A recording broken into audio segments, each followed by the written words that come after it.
Hello my dear students. Now today I am going to discuss the concept of magnetic field.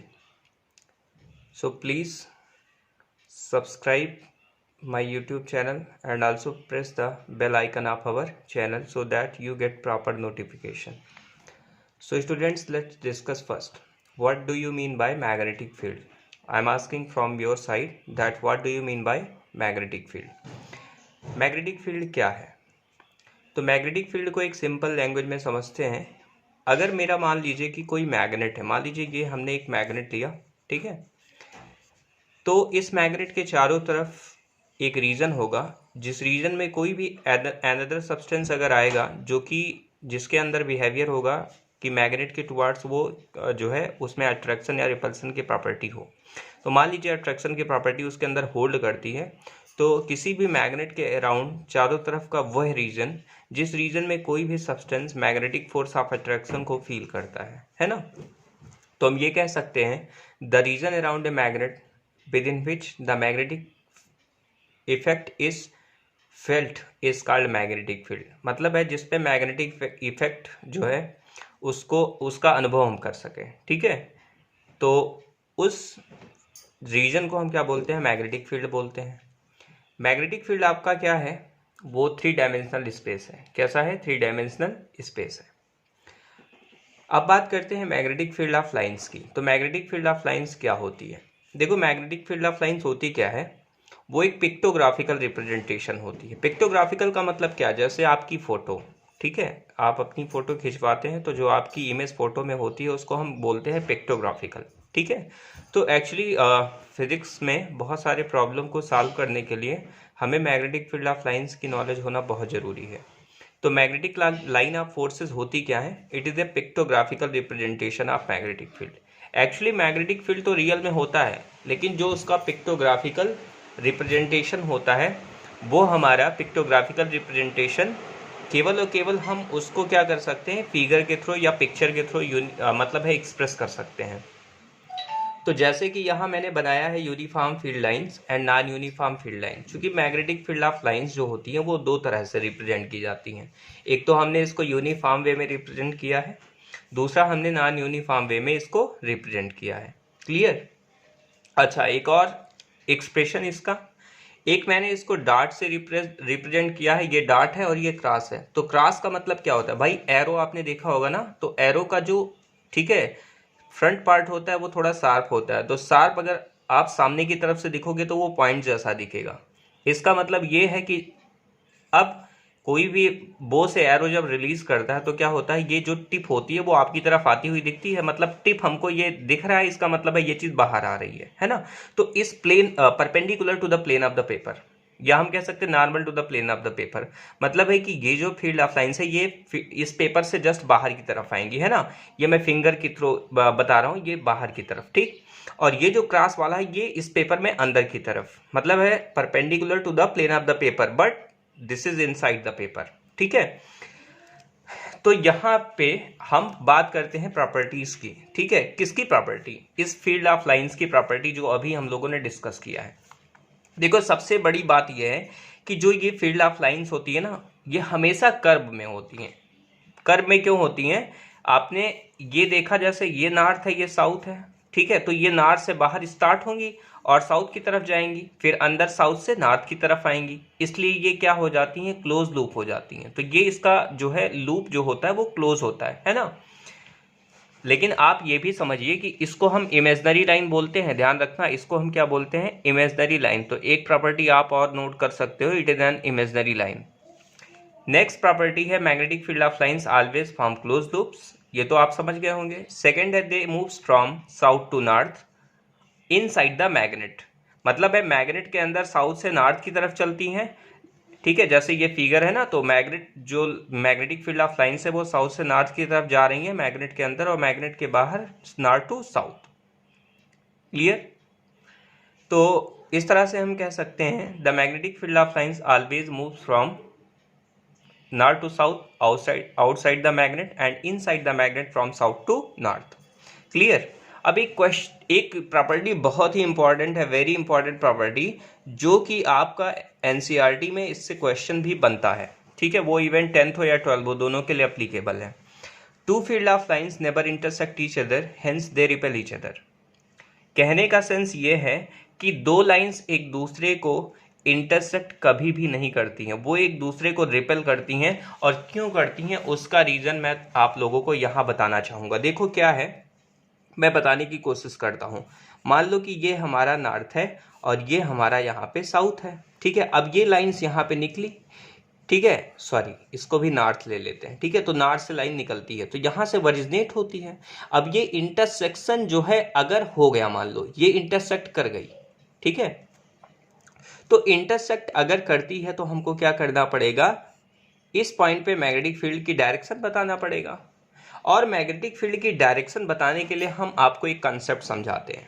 मान लीजिए कि आपके पास क्या है, एक मैग्नेटिक फील्ड ऑफ लाइंस ऐसे कुछ है, ठीक है। एक लाइन आपने सपोज कर लिया और इस जगह पे आप क्या करना चाहते हैं, मैग्नेटिक फील्ड का डायरेक्शन फाइंड करना चाहते हैं। Then you will have to draw the tangent.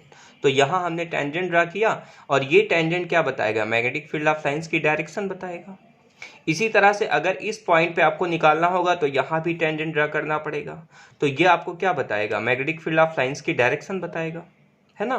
तो अगर सपोज दैट कि दो लाइंस इंटरसेक्ट कर गई, यहाँ देखिएगा मेरी बात, अगर मान लो दो लाइंस इंटरसेक्ट कर गई तो इंटरसेक्शन के बाद क्या होगा कि इस पॉइंट पे ये जो पहली लाइन है इसका डायरेक्शन इस तरफ होगा, है ना, टेंजेंट ड्रा करेंगे।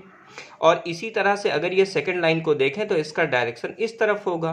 तो यहाँ पे एक ही पॉइंट पे दो डायरेक्शन हमको मिलना स्टार्ट हो गया, है ना, जो कि पॉसिबल नहीं है। मतलब है किसी भी मैग्नेटिक फील्ड ऑफ लाइंस में ये चीज़ बिल्कुल भी पॉसिबल नहीं है कि दो लाइंस इंटरसेक्ट करें, क्योंकि वहाँ पे क्या होता है, डबल डायरेक्शन आ जाता है। तो अगर आपसे कोई पूछे why the two field of lines never intersect each other, तो आप आंसर देंगे because if they do so then there will be a double direction at a single point which is not possible. then there will be a double direction at a single point which is not possible. Clear? Property number 4, the tangent on the field lines gives the direction of magnetic field. अभी जो मैंने ये tangent आपको बना के दिखाया है ना, ये जो टेंजेंट आपका बन रहा है, इस टेंजेंट पे क्या होगा कि यही इसकी डायरेक्शन को रिप्रेजेंट करेगा। मतलब है tangent gives the direction of magnetic field of lines. बात समझ में आ गई? चलिए, properties number 5, they always fall at right angle to the conductor surface. एक और इम्पॉर्टेंट, बहुत ही इंपॉर्टेंट प्रॉपर्टी, मतलब है किसी भी कंडक्टर पे क्या होता है, वो जो फॉल करती है मैग्नेटिक फील्ड ऑफ लाइंस, कुछ इस तरह से, ध्यान देना, इसको इस तरह से 90 डिग्री पे, यहाँ 90 डिग्री बनना चाहिए। अगर सीधी आ रही है तब तो कोई बात नहीं, सरफेस पे ये 90 बना लेगी। लेकिन अगर कहीं और अनदर एंगल से मतलब है उस पर फॉल कर रही है तो यहाँ पे ये 90 डिग्री 100% बनाएगी। अगर 90 नहीं बनाती है तो 100% हमारा जो मतलब है कि इस लाइंस की प्रॉपर्टी है वो इसमें होल्ड नहीं करेगी। और हम ये कह सकते हैं कि मैग्नेटिक फील्ड ऑफ लाइंस में कुछ पॉइंट्स हैं जो कि हमारे लिए एग्जाम पॉइंट ऑफ व्यू से बहुत ही इंपॉर्टेंट है। क्लियर? चलिए अब एक डिस्कशन करते हैं कि प्रॉपर्टीज ऑफ द मतलब है properties of the field line तो आपने पढ़ लिया। अब हम pattern of the field lines पढ़ने की कोशिश करते हैं कि पैटर्न क्या होता है। ठीक है, तो हमने क्या किया, by a single bar magnet, हमने एक सिंगल बार मैग्नेट लिया है और यहाँ पे उसको लाइंस की प्रॉपर्टी को एक्सप्रेस किया है कि लाइंस को हम कैसे एक्सप्रेस करेंगे। तो यहाँ देखो, नॉर्थ से साउथ की तरफ मैंने यहाँ बनाया, इसी तरह से नॉर्थ से साउथ की तरफ यहाँ बनाया, नॉर्थ से साउथ की तरफ यहाँ बनाया। मतलब है बाहर तो नॉर्थ टू साउथ दिख रहा है आपको, है ना, और अंदर क्या होगा, ध्यान से देखो, ये सारी लाइंस अंदर क्या करेंगी भाई, साउथ टू नॉर्थ जाएंगी। जैसे ये डॉटेड से आप दिखा सकते हैं, इसको यहाँ डॉटेड डॉटेड लाइन दिखा सकते हैं, लेकिन इंटरसेक्शन दिखाना मत, ठीक है, क्योंकि इंटरसेक्शन यहाँ पे अलाउड नहीं है, तो इंटरसेक्शन को आपको नहीं शो करना है। अब यहाँ पे आप देखिए, चूंकि लाइनें टेंस है ना, क्राउडिंग है, तो जहाँ बेटा क्राउडिंग ज़्यादा होता है फील्ड ऑफ लाइंस की, वहाँ इंटेंसिटी सबसे ज़्यादा होती है। इट मीन्स वेयर द मतलब crowding will be more then there will be intensity, higher intensity at that point. It means ये जो लाइंस होगी, आप खुद इमेजिन करिए, ये लाइंस जब मतलब है कि ये देखो एंटर लग रहा है कर रही है, तो ये जब एंटर करती है ना, तो वो पोल के अंदर आपको लगता है कि थोड़ा सा अंदर आके मिलती हुई दिखती है ना, they appears to be meet, मतलब है वो वहां पे मीट करती हुई दिखाई देती हैं। इसी वजह से इसका जो पोल होता है ना, पोल थोड़ा सा अंदर होता है। मैंने आपको एक मतलब है इसके पहले वाले लेक्चर में बताया था कि मैं आपसे डिस्कस करूंगा कि पोल उसका थोड़ा सा अंदर क्यों होता है। ठीक है, तो यहाँ पे उसका रीज़न क्या है, चूंकि जो क्राउडिंग होती है वो पोल के पास दिखती है, लेकिन वो हमको लगता है कि थोड़ा सा अंदर एंट्री लेती हुई दिखाई देती है, जिसकी वजह से वहाँ पे हमको लगता है कि वो अंदर की तरफ मीट कर जाएगी। इस वजह से पोल क्या होता है, थोड़ा सा शिफ्टेड होता है। ठीक है, एग्जैक्टली मतलब है कि अगर ये मान लीजिए आपके पास बार मैग्नेट है, तो एग्जैक्टली इसका जो लास्ट सरफेस होगा, फर्स्ट एंड लास्ट सरफेस, ये आपका कभी भी क्या होगा, कभी भी आपका ये पोल नहीं कहलाता है। पोल हमेशा थोड़ा सा शिफ्टेड होता है अंदर की तरफ। और जो मैंने बताया था, इस पोल के बीच की डिस्टेंस होती है उसको हम effective length of the magnet भी बोलते हैं। क्लियर। अब मैं बात कर रहा हूं pattern by two bar magnet with similar pole facing each other. अगर दो पोल एक दूसरे को फेस कर रहे हैं तो क्या होगा, देखो यहां से बेटा नॉर्थ है, ये नॉर्थ है, तो नॉर्थ से लाइन यहां पे निकल रही है, तो आप इस पे एरो भी लगा सकते हो। ठीक है, कोई दिक्कत नहीं, आप एरो लगा लीजिए। अब यहां पे क्या होगा, आपको मैंने क्या बताया था कि इंटरसेक्शन अलाउड नहीं है, तो इंटरसेक्ट कोई भी लाइंस नहीं कर रहे। देखो ये इधर ऐसे सीधी जाती, ये सीधी जाती तो इंटरसेक्ट कर जाती, लेकिन आप देखो इसके पैटर्न को, ये देखो मुड़ रहा है ना, ये थोड़ा सा डाइवर्ट हो रहा है। क्यों, क्योंकि यहाँ पे एक दूसरे पे एक फोर्स लग रहा है। इसी तरह से यहाँ नीचे भी ऐसा पैटर्न आपको दिख रहा होगा, लेकिन एक दूसरे पे ये फोर्स लगा रहे हैं, जिसकी वजह से क्या होता है, ये फोर्स लगने की वजह से नॉर्थ और नॉर्थ एक दूसरे से क्या होते हैं, रिपेल हो जाते हैं। कभी भी ये नहीं होता, आप मेरी बात सुनिएगा, why the north pole repel each other, because only due to the repulsion between the field of lines. मतलब है फील्ड ऑफ लाइन्स में रिपल्सन के कारण ही आपके मतलब है जो दो पोल होते हैं वो एक दूसरे को क्या करते हैं, रिपेल करते हैं। अदरवाइज इसके पीछे कोई सॉलिड रीजन नहीं है, ध्यान रखना। मतलब है फील्ड ऑफ लाइन्स ही वो रीजन है जिसकी वजह से नॉर्थ एक दूसरे को रिपेल करते हैं। क्लियर। अब बात कर रहे हैं बेटा हार्सू मैग्नेट की। तो हार्सू मैग्नेट क्या होता है, मतलब है कि ये यू शेप का होता है। यहां पे हमने बताया नॉर्थ, यहां पे बताया साउथ। ठीक है, तो ये नॉर्थ है, ये साउथ है। अच्छा, मैंने गलती से आपको शायद अंदर नॉर्थ बता दिया था, बाहर साउथ, तो उसको थोड़ा सा मतलब है कि इग्नोर करिएगा। कुल मिला के ये इसका नॉर्थ है, ये इसका साउथ है। तो नॉर्थ से साउथ बिल्कुल सीधी लाइन चली गई, एक लाइन इस तरह से, एक लाइन इस तरह से, और एक लाइन आपकी नीचे इस तरह से, ये नीचे गई। अब यहाँ से भाई नॉर्थ से लाइन बाहर निकलती है और साउथ में एंटर करती है, तो यहाँ मैंने एरो को मतलब है साउथ की तरफ दिखाया, यहाँ नॉर्थ से अवे दिखाया है। ठीक है, मतलब है यहाँ पे क्या है, अवे फ्रॉम द नॉर्थ, यहाँ पे टुवर्ड्स द साउथ, एरो की बात मैं कर रहा हूँ। तो ये हमारी जो फील्ड ऑफ लाइन्स है, ये जो पैटर्न है हमारा, ये हार्सू मैग्नेट का है। ये हमारा पैटर्न किसका है, बार मैग्नेट का, जब दो बार मैग्नेट हो। और यहाँ पे ये जो क्रॉस मैंने बताया है, इसको बेटा न्यूट्रल पॉइंट कहते हैं। क्या कहते हैं, न्यूट्रल पॉइंट। मतलब है यहाँ मैग्नेटिक फील्ड की वैल्यू कितनी होती है, 0 होती है। ठीक है, इसको ध्यान में रखना। चलिए अब हम लोग आगे इसको बढ़ते हैं, आगे थोड़ा समझने की कोशिश करते हैं। आपको मैं समझाता हूं। सबसे पहले एक ऑर्स्टेड एक्सपेरिमेंट, आपकी बुक का जब आप अपनी बुक ओपन करोगे तो सबसे पहला जो मतलब टॉपिक है वो आपका ऑर्स्टेड एक्सपेरिमेंट ही है। ठीक है, ऑर्स्टेड एक्सपेरिमेंट क्या था इसको समझने की कोशिश करते हैं। ऑर्स्टेड ने क्या किया, एक वायर लिया AB और उसको उन्होंने बैटरी से कनेक्ट किया। ठीक है, यहाँ पे उन्होंने एक की भी लगा दी थी, उन्होंने। और उसके बाद यहाँ पे एक मैग्नेटिक कंपास निडल जो है वो प्लेस कर दिया था। तो जब उन्होंने क्या किया, इस की को इसको टैप किया, तो करंट फ्लो होना स्टार्ट हो गई AB वायर में। और AB वायर में जब करंट फ्लो हुई तो ये जो निडल थी, वो निडल ध्यान से देखना मेरे फिंगर को, वो इस तरह से डिफ्लेक्ट हुई है ना, इस तरह से डिफ्लेक्ट हुई, मतलब है वो क्लॉकवाइज डिफ्लेक्ट हुई। अगर हम इस करंट के आर्डर को रिवर्स कर दें, अगर इस आर्डर को मतलब है कि यहां पॉजिटिव कर दें और यहां नेगेटिव कर दें, तो इसका जो मतलब है कि रोटेशन होगा वो एंटी क्लॉकवाइज इधर से हो जाएगा। देखो ऐसा सीधा है तो ये ऐसा होना स्टार्ट हो जाएगा, मतलब है कि ये एंटी क्लॉकवाइज मूव करेगा। तो ऑर्स्टेड ने क्या किया, एक कंक्लूजन निकाला। क्या निकाला, every moving charge produces magnetic field around it. मतलब है इस निडल पे बेटा टार्क लग रहा है ना, तो मैग्नेटिक फील्ड ही वो फील्ड है जो किसी चीज को घुमा सकती है। ठीक, तो थोड़ा सा मैंने इसके बारे में लिखा भी है कि connect an insulated copper wire to battery and switch, ठीक है, and switch place a magnetic needle pivoted at it centre below it. मतलब यहाँ पे पाइवोटेड बंधा हुआ है। ठीक है, when current passes through the wire then the deflection takes place. क्या होता है, डिफ्लेक्शन इसमें होता है in needle according to the figure. मतलब इस फिगर के अकॉर्डिंग आपको डिफ्लेक्शन दिख रहा होगा। As the current increases then the deflection also increases, मतलब है जितनी इसमें पावरफुल करंट होगी उतना डिफ्लेक्शन इसमें हार्ड होगा। If the direction of the current is reverse the deflection also takes place in reverse direction. अगर हम अभी मैंने जस्ट बताया पहले कि अगर हम करंट को रिवर्स कर देंगे तो डायरेक्शन भी क्या होगा, रिवर्स हो जाएगा, है ना। तो कंक्लूजन क्या था, from the above experiment Oersted concluded that every moving charge produces magnetic field around it. अब मन में क्वेश्चन आ रहा होगा कि अगर एक चार्ज मूव करता है, मेरी बात ध्यान से सुनना, कि अगर एक चार्ज मूव करता है, ठीक है, तो वो कौन सा फील्ड क्रिएट करता है। तो यहां से तो पता चल रहा है कि अगर चार्ज मूव कर रहा है तो मैग्नेटिक फील्ड क्रिएट करता है ना। लेकिन ध्यान में रखना, अगर आपका मतलब है ऑप्शन में अगर दोनों फील्ड हो, मतलब है कि electric field as well as magnetic field, तो आप दोनों पे टिक करेंगे क्योंकि ये दोनों क्रिएट करता है।